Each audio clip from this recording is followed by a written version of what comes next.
Pak ranger ಸೆರೆಬಿನಲ್ಲೇ ಮಹತ್ವದ meeting ನಡೆಸಲಾಗಿದೆ. ಗೃಹ ಸಚಿವ ಅಮಿತ್ ಶಾ ಅವರಿಗೆ BSF DG ಅವರು ನಿನ್ನೆ ಮಾಹಿತಿಯನ್ನು ಕೊಟ್ಟಿದ್ದಾರೆ. ನಿನ್ನೆ ಮೀಟಿಂಗ್ ಮಾಡಿದ್ರು ಸೆರೆ ಹಿಡಿದ ಕುರಿತಾಗಿ ನಿನ್ನೆ ರಾತ್ರಿ ಅದಕ್ಕೆ ಸಂಬಂಧಪಟ್ಟಂತೆ ಮಾಹಿತಿಯನ್ನು ಕೊಟ್ಟಿದ್ದಾರೆ. ರಾಜಸ್ಥಾನದ ಗಂಗಾನಗರದ ಬಳಿ ಪಾಕ್ ರೇಂಜರ್ ಲಾಕ್ ಆಗಿದ್ದ. ರೈಸಿಂಗ್ ನಗರದ ಗಡಿ ದಾಟಿ ಬಂದಿದ್ದ ಪಾಕ್ ರೇಂಜರ್ ಈ ಬಗ್ಗೆ ನಿನ್ನೆ ಗೃಹ ಸಚಿವರಾಗಿರುವಂಥ ಅಮಿತ್ ಶಾ ಅವರಿಗೆ ನಿನ್ನೆ ಸಾಯಂಕಾಲ ಮಾಹಿತಿಯನ್ನು ಕೊಟ್ಟಿದ್ದರು. ತಡರಾತ್ರಿವರೆಗೂ ಕೂಡ ಅಧಿಕಾರಿಗಳು ಈ ಬಗ್ಗೆ ಮೀಟಿಂಗನ್ನು ಕೂಡ ಮಾಡಿದ್ರು.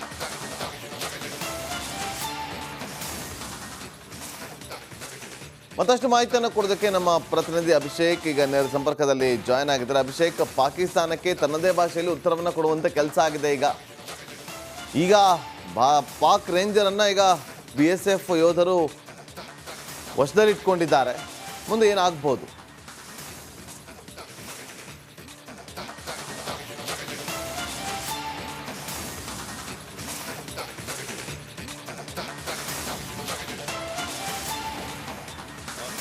ಏಪ್ರಿಲ್ 23ರಂದು ನಮ್ಮ ದೇಶದ ಯೋಧನನ್ನ ಪಾಕಿಸ್ತಾನದ ರೇಂಜರ್ಗಳು ವಶಕ್ಕೆ ಪಡಿಸಿಕೊಂಡಿದ್ರು. ಇಂಡೋ ಪಾಕ್ನ ಬಾರ್ಡರ್, ಪಂಜಾಬ್ನ ಭಾಗದಲ್ಲಿರುವಂಥ ಇಂಡೋ ಪಾಕ್ ಬಾರ್ಡರ್ನಲ್ಲಿ ವಶಕ್ಕೆ ಪಡಿಸಿಕೊಂಡಿದ್ರು. ಇದಾದ ನಂತರ ನಾವು ಕೂಡ ಕೇಳ್ಕೊಂಡಿದ್ವಿ, ಸ್ಥಳೀಯರು ಕೂಡ ಕೇಳ್ಕೊಂಡಿದ್ರು, ಒಂದಿಷ್ಟು ಮನವಿಗಳು ಕೂಡ ಆಯಿತು, ಒಂದಿಷ್ಟು ಪ್ರತಿಭಟನೆಗಳು ಕೂಡ ಆಯಿತು ಅವರನ್ನ ಬಿಡುಗಡೆ ಮಾಡೋದಕ್ಕೆ. ಆದರೆ ಪಾಕಿಸ್ತಾನ ಅದನ್ನು ನಿರಾಕರಣೆ ಮಾಡಿತು.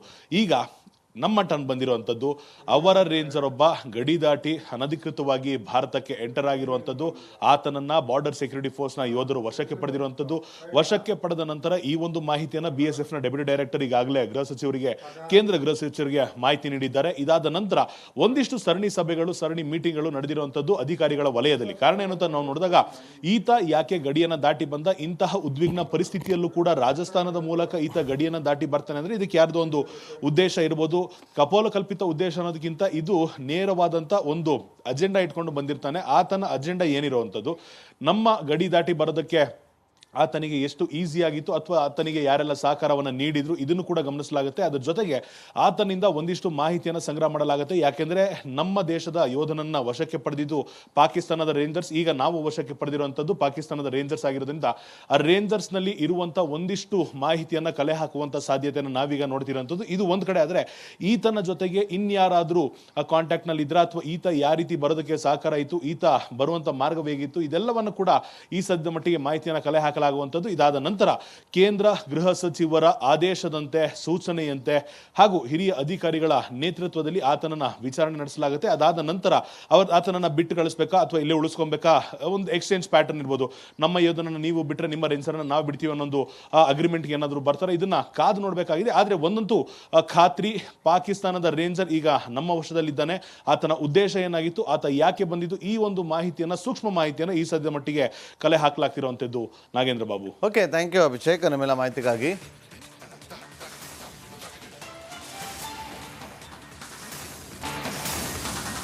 ಪಾಕ್ ರೇಂಜರ್ ಸೆರೆಬಿನಲ್ಲೇ ಮಹತ್ವದ ಮೀಟಿಂಗ್ ನಡೆಸಲಾಗಿದೆ. ಗೃಹ ಸಚಿವ ಅಮಿತ್ ಶಾ ಅವರಿಗೆ BSF DG ಅವರು ನಿನ್ನೆ ಮಾಹಿತಿಯನ್ನು ಕೊಟ್ಟಿದ್ದಾರೆ. ನಿನ್ನೆ ಮೀಟಿಂಗ್ ಮಾಡಿದ್ರು ಸೆರೆ ಹಿಡಿದ ಕುರಿತಾಗಿ ನಿನ್ನೆ ರಾತ್ರಿ ಅದಕ್ಕೆ ಸಂಬಂಧಪಟ್ಟಂತೆ ಮಾಹಿತಿಯನ್ನು ಕೊಟ್ಟಿದ್ದಾರೆ. ರಾಜಸ್ಥಾನದ ಗಂಗಾನಗರದ ಬಳಿ ಪಾಕ್ ರೇಂಜರ್ ಲಾಕ್ ಆಗಿದ್ದ.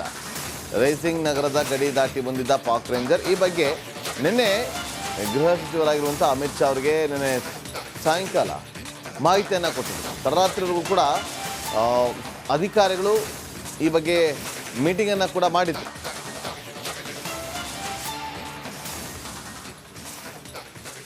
ಮತ್ತಷ್ಟು ಮಾಹಿತಿಯನ್ನು ಕೊಡೋದಕ್ಕೆ ನಮ್ಮ ಪ್ರತಿನಿಧಿ ಅಭಿಷೇಕ್ ಈಗ ನೇರ ಸಂಪರ್ಕದಲ್ಲಿ ಜಾಯ್ನ್ ಆಗಿದ್ದಾರೆ. ಅಭಿಷೇಕ್, ಪಾಕಿಸ್ತಾನಕ್ಕೆ ತನ್ನದೇ ಭಾಷೆಯಲ್ಲಿ ಉತ್ತರವನ್ನು ಕೊಡುವಂಥ ಕೆಲಸ ಆಗಿದೆ. ಈಗ ಪಾಕ್ ರೇಂಜರನ್ನು ಈಗ BSF ಯೋಧರು ವಶದಲ್ಲಿಟ್ಕೊಂಡಿದ್ದಾರೆ. ಮುಂದೆ ಏನಾಗ್ಬೋದು?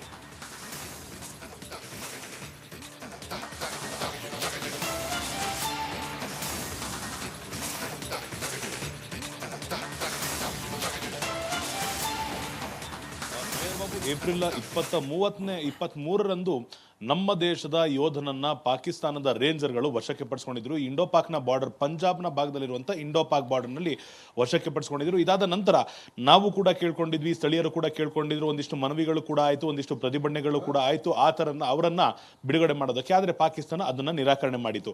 ಈಗ ನಮ್ಮ ಟನ್ ಬಂದಿರುವಂಥದ್ದು. ಅವರ ರೇಂಜರ್ ಒಬ್ಬ ಗಡಿ ದಾಟಿ ಅನಧಿಕೃತವಾಗಿ ಭಾರತಕ್ಕೆ ಎಂಟರ್ ಆಗಿರುವಂಥದ್ದು. ಆತನನ್ನ ಬಾರ್ಡರ್ ಸೆಕ್ಯೂರಿಟಿ ಫೋರ್ಸ್ನ ಯೋಧರು ವಶಕ್ಕೆ ಪಡೆದಿರುವಂಥದ್ದು. ವಶಕ್ಕೆ ಪಡೆದ ನಂತರ ಈ ಒಂದು ಮಾಹಿತಿಯನ್ನ BSF ನ ಡೆಪ್ಯೂಟಿ ಡೈರೆಕ್ಟರ್ ಈಗಾಗಲೇ ಗೃಹ ಸಚಿವರಿಗೆ, ಕೇಂದ್ರ ಗೃಹ ಸಚಿವರಿಗೆ ಮಾಹಿತಿ ನೀಡಿದ್ದಾರೆ. ಇದಾದ ನಂತರ ಒಂದಿಷ್ಟು ಸರಣಿ ಸಭೆಗಳು, ಸರಣಿ ಮೀಟಿಂಗ್ಗಳು ನಡೆದಿರುವಂಥದ್ದು ಅಧಿಕಾರಿಗಳ ವಲಯದಲ್ಲಿ. ಕಾರಣ ಏನು ಅಂತ ನಾವು ನೋಡಿದಾಗ, ಈತ ಯಾಕೆ ಗಡಿಯನ್ನ ದಾಟಿ ಬಂದ, ಇಂತಹ ಉದ್ವಿಗ್ನ ಪರಿಸ್ಥಿತಿಯಲ್ಲೂ ಕೂಡ ರಾಜಸ್ಥಾನದ ಮೂಲಕ ಈತ ಗಡಿಯನ್ನ ದಾಟಿ ಬರ್ತಾನೆ ಅಂದ್ರೆ ಇದಕ್ಕೆ ಯಾರ್ದೋ ಒಂದು ಉದ್ದೇಶ ಇರಬಹುದು.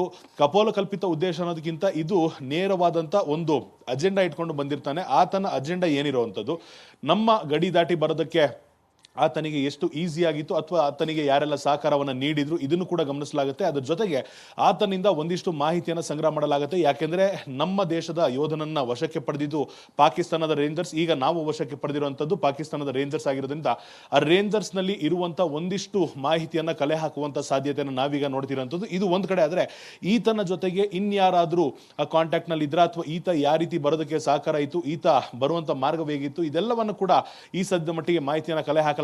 ಇದಾದ ನಂತರ ಕೇಂದ್ರ ಗೃಹ ಸಚಿವರ ಆದೇಶದಂತೆ, ಸೂಚನೆಯಂತೆ ಹಾಗೂ ಹಿರಿಯ ಅಧಿಕಾರಿಗಳ ನೇತೃತ್ವದಲ್ಲಿ ಆತನನ್ನ ವಿಚಾರಣೆ ನಡೆಸಲಾಗುತ್ತೆ. ಅದಾದ ನಂತರ ಆತನನ್ನ ಬಿಟ್ಟು ಕಳಿಸ್ಬೇಕಾ ಅಥವಾ ಇಲ್ಲೇ ಉಳಿಸ್ಕೊಬೇಕಾ, ಒಂದು ಎಕ್ಸ್ಚೇಂಜ್ ಪ್ಯಾಟರ್ನ್ ಇರ್ಬೋದು.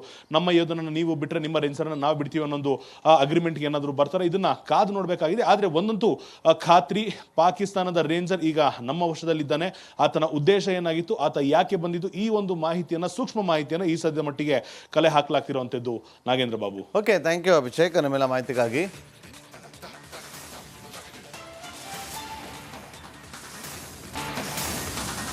ಪಾಕ್ ರೇಂಜರ್ ಸೆರೆಬಿನಲ್ಲೇ ಮಹತ್ವದ ಮೀಟಿಂಗ್ ನಡೆಸಲಾಗಿದೆ. ಗೃಹ ಸಚಿವ ಅಮಿತ್ ಶಾ ಅವರಿಗೆ BSF DG ಅವರು ನಿನ್ನೆ ಮಾಹಿತಿಯನ್ನು ಕೊಟ್ಟಿದ್ದಾರೆ. ನಿನ್ನೆ ಮೀಟಿಂಗ್ ಮಾಡಿದ್ರು, ಸೆರೆ ಹಿಡಿದ ಕುರಿತಾಗಿ ನಿನ್ನೆ ರಾತ್ರಿ ಅದಕ್ಕೆ ಸಂಬಂಧಪಟ್ಟಂತೆ ಮಾಹಿತಿಯನ್ನು ಕೊಟ್ಟಿದ್ದಾರೆ. ರಾಜಸ್ಥಾನದ ಗಂಗಾನಗರದ ಬಳಿ ಪಾಕ್ ರೇಂಜರ್ ಲಾಕ್ ಆಗಿದ್ದ.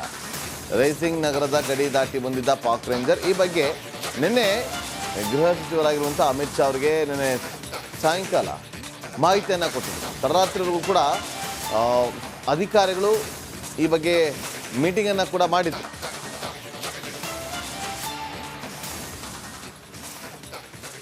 ಮತ್ತಷ್ಟು ಮಾಹಿತಿಯನ್ನು ಕೊಡೋದಕ್ಕೆ ನಮ್ಮ ಪ್ರತಿನಿಧಿ ಅಭಿಷೇಕ್ ಈಗ ನೇರ ಸಂಪರ್ಕದಲ್ಲಿ ಜಾಯ್ನ್ ಆಗಿದ್ದಾರೆ. ಅಭಿಷೇಕ್, ಪಾಕಿಸ್ತಾನಕ್ಕೆ ತನ್ನದೇ ಭಾಷೆಯಲ್ಲಿ ಉತ್ತರವನ್ನು ಕೊಡುವಂಥ ಕೆಲಸ ಆಗಿದೆ. ಈಗ ಪಾಕ್ ರೇಂಜರನ್ನು ಈಗ BSF ಯೋಧರು ವಶದಲ್ಲಿಟ್ಕೊಂಡಿದ್ದಾರೆ. ಮುಂದೆ ಏನಾಗ್ಬೋದು?